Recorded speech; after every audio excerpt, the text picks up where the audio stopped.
नमस्ते दोस्तों, welcome to theta classes. आज हम लोग कॉम्प्लेक्स एनालिसिस की सीरीज में जो हम लोगों ने पिछले वीडियो में हार्मोनिक फंक्शंस पढ़े थे, उसके दो न्यूमेरिकल देख के उस कॉन्सेप्ट को और थोड़ा क्लियर करना चाहेंगे, जिससे कोई भी डाउट ना रहे। ठीक है बच्चों, तो अब हम लोग एक न्यूमेरिकल लेते हैं। एग्जाम्पल हेडिंग डाल देते हैं पहले हम, हार्मोनिक फंक्शंस।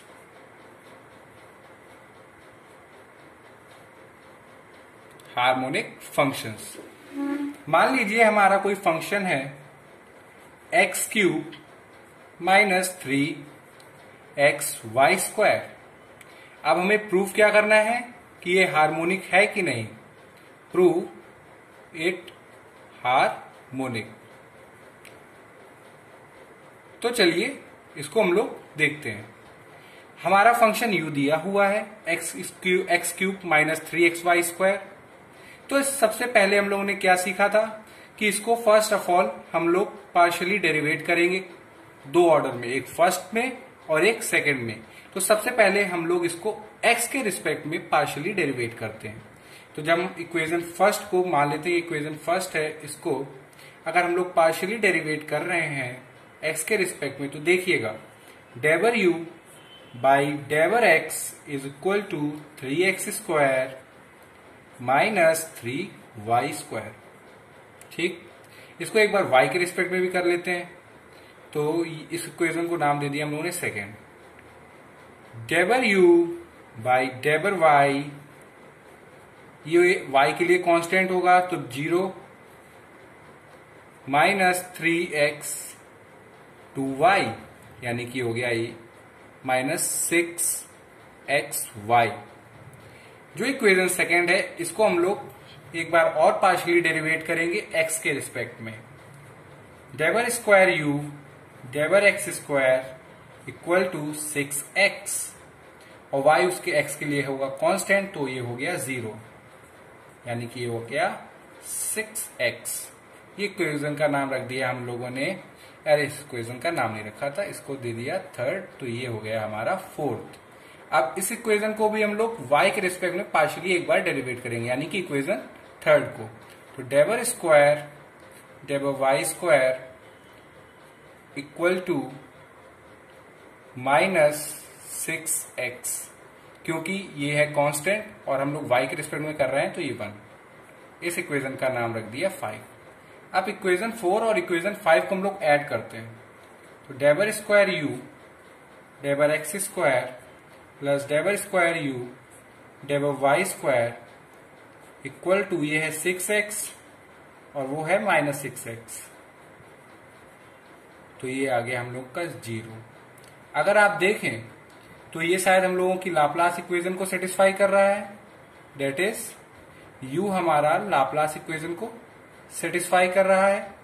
और फर्स्ट और सेकेंड ऑर्डर के जो पार्शियल डेरिवेटिव हैं, del u by del x, del square u del x² और del u by del y and del square u del y², वो भी हमारे पॉलिनोमियल हैं। और हम लोगों को पता है कि पॉलिनोमियल हमारे कॉन्टिन्यूअस होते हैं। तो ये जो function u is equal to x³ minus 3xy² है, ये हमारा हार्मोनिक फंक्शन हुआ। तो लिख सकते हैं हम लोग कि u satisfy Laplace equation plus उसका जो फर्स्ट एंड सेकेंड ऑर्डर का पार्शियल डेरिवेटिव, वो कंटिन्यूअस है।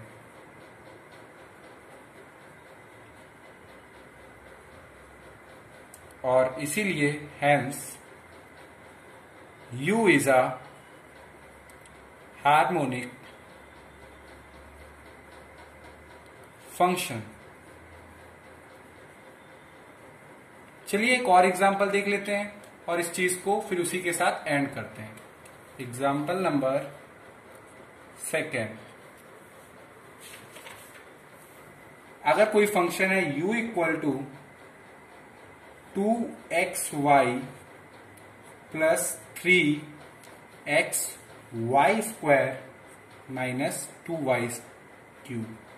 अब प्रूव करना है हमें कि ये हार्मोनिक है कि नहीं। तो देखते हैं। सबसे पहले हम लोग पार्शियली डेरिवेट करेंगे x के रिस्पेक्ट में और y के रिस्पेक्ट में। तो डेबर u है डेबर x equal to 2y plus 3y square, और ये हो गया 0 क्योंकि ये है कांस्टेंट उसके लिए। 2y प्लस 3y स्क्वायर, और इसको हम लोग y के रिस्पेक्ट में एक बार पार्शियली डेरिवेट करेंगे। u by del y equal to 2x plus 6xy minus 6y square, इसका नाम रख दिया हम लोगों ने इक्वेशन सेकेंड। इसको एक बार और पार्शियली डेरिवेट करेंगे x के रिस्पेक्ट में।